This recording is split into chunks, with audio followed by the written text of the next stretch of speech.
అందుకే తెలంగాణ ఇప్పుడు నేను చెప్పాను, సుభిక్షంగా తెలంగాణ అన్ని రంగాల్లో ముందుకు పోతున్నాడు. ఈ తరుణంలో మళ్ళీ ప్రాంత విభేదాలు కానీ ప్రాంత సమస్యల్ని లేవనెత్తి మంచిగా ఉన్నటువంటి ప్రశాంతంగా ఉన్నటువంటి తెలంగాణ మనము విడిపోయిన అన్నదమ్ముల్లాగా ఉన్నాము.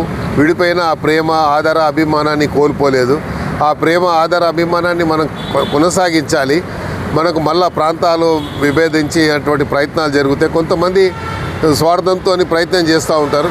దానికి పవన్ కళ్యాణ్ గారు అర్థం చేసుకొని ఈ రాష్ట్రం అన్ని రంగాల్లో ముందుకు పోతూ ఉంది.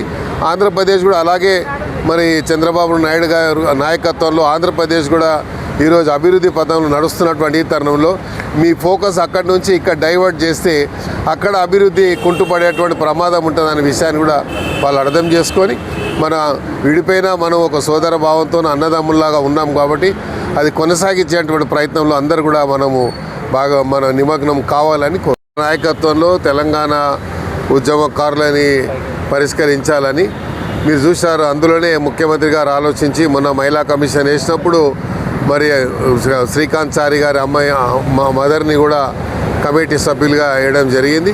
అలాగా ఎవరైతే ఈ తెలంగాణ ఉద్యమంలో ప్రాణాలు కోల్పోయి తెలంగాణ ఉద్యమంలో భాగస్వాములై వారి ఆర్థిక పరిస్థితి ఏందో తెలుసుకొని ప్రభుత్వము ముందుకు పోవాలన్నటువంటి ఆలోచనతోని కేశవరావు గారి నాయకత్వంలో ఏదైతే కమిటీ వేసిందో ఆ కమిటీ నిష్పక్షపాతంగా పనిచేసి తప్పకుండా అందులో మన పొన్నం ప్రభాకర్ గారు ఉన్నారు, అద్దంకి దయాకర్ గారు ఉన్నారు, కోదండరామ్ గారు ఉన్నారు. కాబట్టి తప్పకుండా న్యాయం జరుగుతుందని, ఏ తెలంగాణ గురించి త్యాగాలు చేశారో వారి కుటుంబాలకు తప్పకుండా ఈ రాష్ట్ర ప్రభుత్వం అండదండగా ఉంటుందని ఆశిస్తున్నాను.